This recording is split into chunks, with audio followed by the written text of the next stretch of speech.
20 living forever online. Why we didn't upload ourselves. Yet, the prediction, what we thought. Among the most audacious predictions of the late 20th century was the idea of digital immortality. As computing power increased and human cognition became better understood, it was believed that minds could eventually be copied, preserved, or emulated in software. Memories, personality, and consciousness itself would be transferred from biological brains to digital substrates. Death, at least in its traditional sense, would become optional. In this future, people wouldn't merely use computers, they would become them. Standing in 1999, this prediction felt extreme but coherent. If the brain was a machine and machines could be modeled, then immortality was an engineering problem waiting to be solved. Why this prediction made sense in 1999? To understand why digital immortality felt plausible, you have to place it within the optimistic intellectual climate of the late 1990s. At the time, the Human Genome Project was underway. Neuroscience was advancing rapidly. Computing power was growing exponentially. The internet was beginning to store vast portions of human knowledge. There was a growing belief that biology was not sacred or mysterious, it was information, DNA was code. Brains were networks, minds were patterns. From that perspective, mortality looked less like destiny and more like a technical limitation. This idea resonated strongly with the millennium mood. The year 2000 wasn't just a calendar milestone, it felt like a boundary between eras. If technology could reinvent communication, commerce, and identity, why not existence itself? For younger readers today, it's important to stress how new this framing was. Talking about uploading consciousness didn't yet feel like internet absurdism. It felt like serious futurism, discussed in books, conferences, and academic circles. The future was supposed to be bold. And nothing was bolder than defeating death. Who said it, and where? No one articulated this vision more confidently than Ray Kurzweil, particularly in The Age of Spiritual Machines, 1999. Kurzweil argued that as brain scanning, neural modeling, and computing power advanced, it would become possible to recreate a person's mind in software. Over time, this digital version would be indistinguishable from the original. Identity would persist.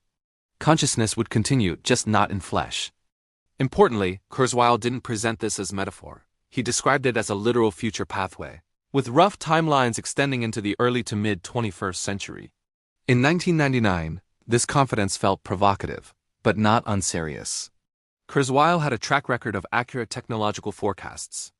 When he spoke about immortality, people listened. What actually happened? 2000 to 2025. Digital immortality did not arrive. By 2025, we have not uploaded a human mind. We have not preserved consciousness in software. We have not meaningfully separated identity from biology. What we have done is something more modest and more revealing. We digitized fragments. People leave behind emails, messages, photos, videos, voice recordings, social media posts, and documents. Algorithms can mimic writing styles. AI systems can generate responses that resemble a person's tone. Digital avatars can approximate appearance and speech. But none of this constitutes a mind. The gap between simulating behavior and preserving consciousness proved vast. Neuroscience advanced, but not nearly enough to model the full complexity of human cognition. Brains are not static datasets. They are dynamic, embodied, biochemical systems shaped by context, sensation, and time. The prediction underestimated not just technical difficulty, but conceptual difficulty. By 2025, the idea of digital immortality still exists, but it lives mostly in speculative startups, philosophical debate, and science fiction. It remains aspirational rather than imminent. Verdict: status: unrealized.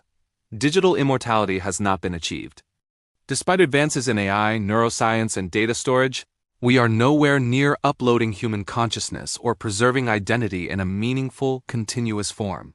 The prediction remains speculative. Why it played out this way? The central mistake was assuming that information capture equals identity preservation. Brains are not just data processors. They are embodied systems deeply intertwined with sensation, emotion, chemistry, and physical experience. Consciousness is not a static pattern that can be copied like a file. It is an ongoing process. There was also a philosophical blind spot. Even if a perfect digital copy could be made, it's unclear whether that copy would be you, or merely a convincing continuation from the outside. Continuity of consciousness is not easily defined, let alone engineered. Technologically, the problem proved orders of magnitude harder than anticipated.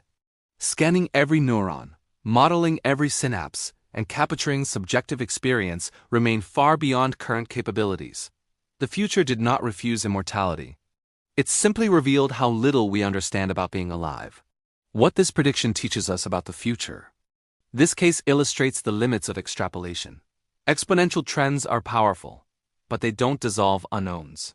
When predictions cross from engineering into ontology, progress slows. Some problems resist acceleration not because they lack resources, but because they lack definitions. In 1999, digital immortality symbolized humanity's confidence that technology could conquer any boundary. In 2026, it stands as a reminder that some frontiers are not just technical. The future delivered astonishing tools. It did not deliver eternity, one-sentence takeaway. We learned how to copy information, but not how to copy a life.